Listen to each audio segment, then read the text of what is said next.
रामगढ़ एक ऐसा गांव जो दुनिया की नजरों से इतना दूर है कि यहाँ वक्त भी अंधेरे में कहीं खो गया है। यहाँ आज भी बिजली नहीं पहुंची है। इस स्याह अंधेरे में बस एक ही रोशनी उम्मीद की तरह टिमटिमा रही है। बंसल की चाय की दुकान पर लटकी एक पुरानी लालटेन। दुकान के अंदर खामोशी पसरी है। अरे वो बंसल, चाय में पत्ती डालना भूल गया क्या? कब से बैठे हैं हम, एक चाय नहीं बनी तुझसे। जी मालिक, बस अभी लाया। हाँ, और वो शहर वाला लौंडा कहाँ है? वो मास्टर केशव शर्मा आज आएगा या नहीं, कुछ खबर है? ठाकुर साहब अच्छा लड़का है वो, गांव के बच्चों के लिए कितनी मेहनत कर रहा है। आपको उससे क्या काम पड़ गया? अरे अपने मतलब के लिए। खैर छोड़ो, तुम क्या समझोगे। एक वक्त था जब इस पूरे गांव में हमारी जमींदारी चलती थी। लोग सांस भी हमसे पूछ कर लेते थे।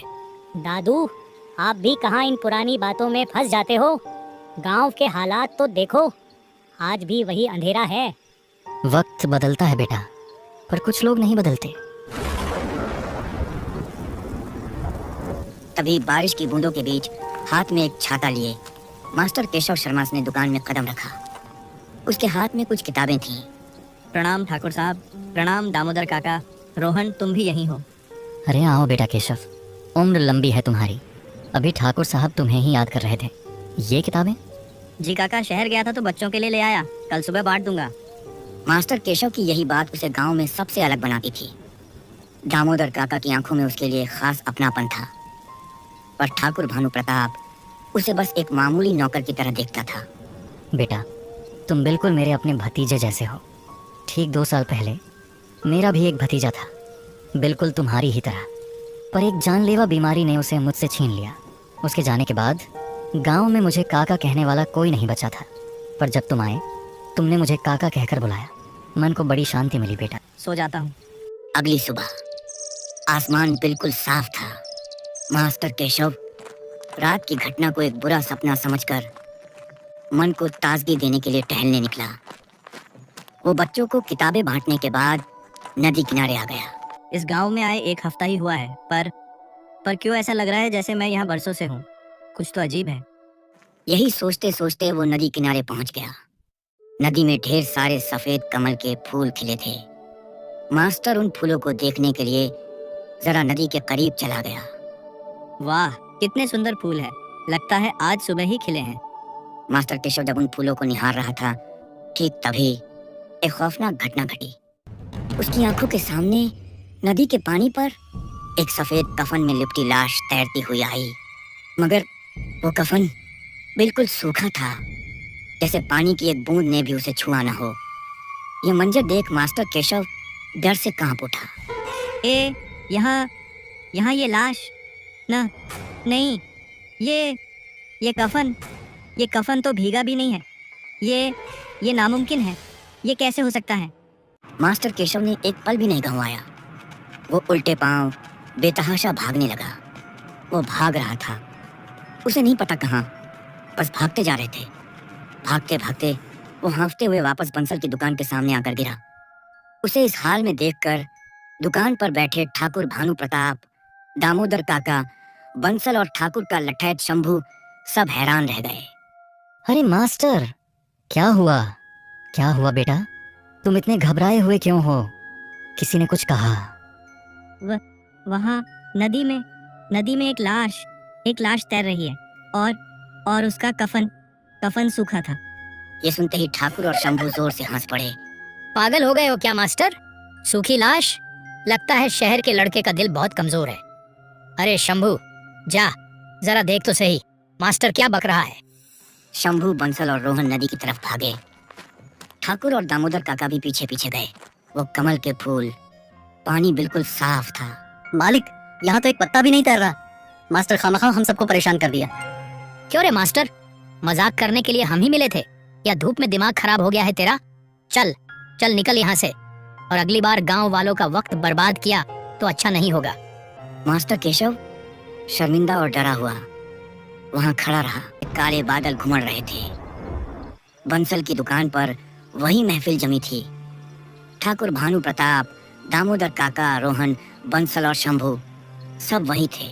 तभी मास्टर केशव दुकान पर आया, लेकिन वो आज बिल्कुल अलग लग रहा था। न उसके चेहरे पर मुस्कान थी, न आंखों में चमक। वो चुपचाप आया और एक कोने में अंधेरे में बैठ गया। मास्टर जी, आप ठीक तो हैं? मास्टर केशव ने कोई जवाब नहीं दिया। क्यों मास्टर, आज फिर कोई सूखी लाश देखी क्या? ठाकुर की बात सुनकर मास्टर केशव ने धीरे से अपना चेहरा उठाया। उसकी आंखें बिल्कुल लाल थीं। लाश नहीं ठाकुर, कातिल देखे हैं। और अगले ही पल, इससे पहले कि कोई कुछ समझ पाता, मास्टर केशव ने झपट्टा मारकर दुकान में जल रही इकलौती लालटेन बुझा दी।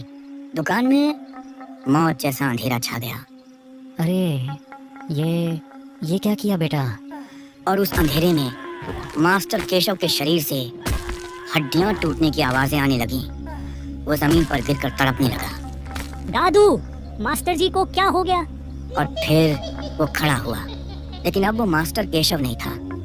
उसका चेहरा बदल चुका था।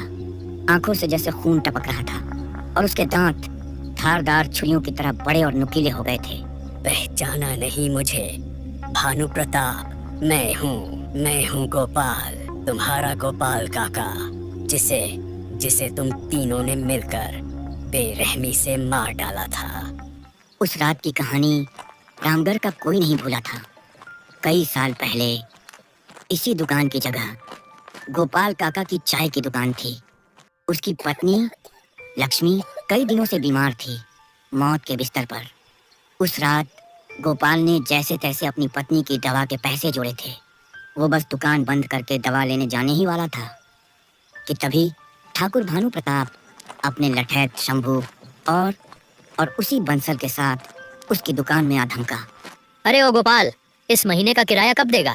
या सब मुफ्त में चला रहा है? मालिक, मेरी पत्नी लक्ष्मी मरने वाली है। ये पैसे उसकी दवा के हैं। मुझे जाने दो मालिक, अगला सब चुका दूंगा। मुझ पर रहम करो। मालिक, ये झूठ बोल रहा है। मैंने इसे कल ही गल्ले में पैसे रखते देखा था। ये देखिए यहाँ। बंसल ने गोपाल के गले से वो सारे पैसे निकाल लिए। चुप कर, मेरे हुक्म के आगे आएगा? शंभू, समझा दे इसे। शंभू ने गोपाल को जमीन पर पटक दिया और ठाकुर भानु प्रताप ने पास पड़ी जलती लकड़ी उठाई और एक के बाद एक निर्ममता से गोपाल के सिर पर वार करने लगा। गोपाल काका का सिर फट गया। वो खून से लथपथ जमीन पर गिर पड़े। उनकी आंखों में सिर्फ अपनी पत्नी के लिए दवा न ले जा पाने की बेबसी थी। लक्ष्मी, मेरी दवा, मैं आऊंगा, मैं लौट के आऊंगा। उस रात गोपाल काका की मौत हो गई और दवा न मिलने के कारण अगली सुबह उसकी पत्नी लक्ष्मी ने भी दम तोड़ दिया। वापस उस अंधेरी दुकान में ठाकुर भानु प्रताप, बंसल और शंभू डर के मारे पत्थर बन चुके थे। और आज मैं अपना बदला पूरा करने आया हूँ। तुम तीनों को मेरे पास आना ही होगा। शंभू ने भागने की कोशिश की। कहाँ भागता है शंभू? उस रात तूने ही मुझे पकड़ा था। उस पिशाच ने अपना हाथ लंबा किया जो अंधेरे में दूर तक गया और शंभू की गर्दन दबोच ली। एक झटके में शंभू की लाश जमीन पर आ गिरी। बंसल जमीन पर रेंगता हुआ गिड़गिड़ाने लगा। नहीं गोपाल भाई, मैंने कुछ नहीं किया। मुझे माफ कर दो। तूने मेरी लक्ष्मी की दवा के पैसे छीने थे। तूने उसे मुझसे छीना था। उस पिशाच ने बंसल को बालों से पकड़ा, उसका मुंह जबरदस्ती खोला और दुकान की गर्म केतली, खौलता हुआ पानी उसके मुंह में उड़ेल दिया। बंसल ने वहीं तड़प तड़प कर दम तोड़ दिया। अब सिर्फ और ठाकुर भानु प्रताप बचा था। वो डर से कांपता हुआ दामोदर काका के पैरों में छुप गया। बचा लो दामोदर, बचा लो मुझे, ये मुझे मार डालेगा। तुझे तो मैं सबसे आखिर में मारूंगा ठाकुर, उस रात की तरह एक एक बार। वो पिशाच ठाकुर की तरफ बढ़ा। रोहन और दामोदर काका डर से अपनी जगह जम गए थे। तभी रुक जाओ गोपाल। पिशाच रुक गया। मैं जानता हूँ इसने पाप किया है, पर इसकी एक बेटी है जो शहर में है। वो बिल्कुल निर्दोष है। क्या तुम उसे अपने पिता के पाप की सजा दोगे? क्या तुम अपनी और ठाकुर की बेटी में कोई फर्क नहीं समझते? बेटी का नाम सुनते ही वो पिशाच दर्द से चीख उठा। उसे अपनी लक्ष्मी की याद आ गई। वो हिलने लगा जैसे उसके अंदर कोई जंग चल रही हो। वो ठाकुर के बिल्कुल करीब आया। ठाकुर ने डर के मारे आंखें बंद कर ली। पिशाच ने अपना हाथ उठाया और ठाकुर को जमीन पर पटक दिया। जा भानु प्रताप, तू जिंदा रहकर हर रोज अपनी मौत का इंतजार कर। यही तेरी सबसे बड़ी सजा है। और अगले ही पल मास्टर केशव का शरीर एक झटके के साथ जमीन पर गिर गया और बेहोश हो गया।